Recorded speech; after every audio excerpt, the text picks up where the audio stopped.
Good morning, students. This is Ms. Kimani, and I just wanted to talk a little bit about email. I've gotten a couple of emails from you, and I just want to talk about some email etiquette. At this point in time, I have 3 different grade levels and 5 different classes, and I want to be able to give you the best advice for your class. So, one of the things that will help with that is making sure that your emails are clear. So, the first thing I want to talk about is the subject. In your subject line, please make sure that you have the class, the block, and the topic of the email. If you're not sure what the subject line is, it's this part right here. So, as you can see in my example, I have the class written down, and also please clarify if you are in World Civilizations 1, which is in 9th grade, or World Civilization 2, which is 10th grade. Also, I've put in the block. This class is for C block. And I've also put in the topic of the email. Please make sure you do all 3 of these things because then I will not only be able to know what class you're in and make sure I give you the right information, especially since blocks are in different days. The assignment that you have might be different from what another class has.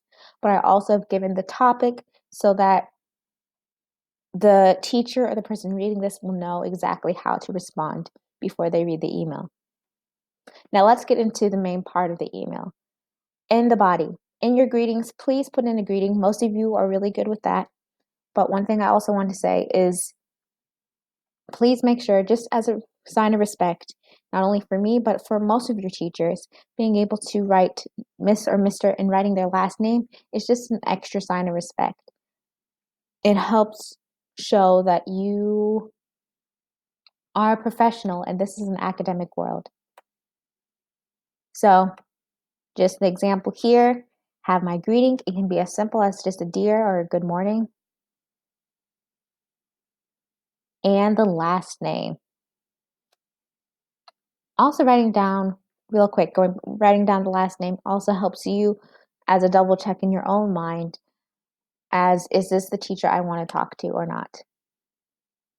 Last thing, not quite the last thing, but another thing that we need to talk about is the topic. Please make sure that when you are asking or sending an email to your teachers or to anyone in a professional context that you write in complete sentences.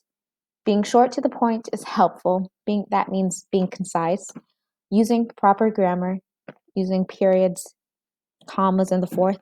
And especially for me, I can translate Spanish messages, but I do prefer you write in English just so that I know for sure what you are looking for. So, as you can see here,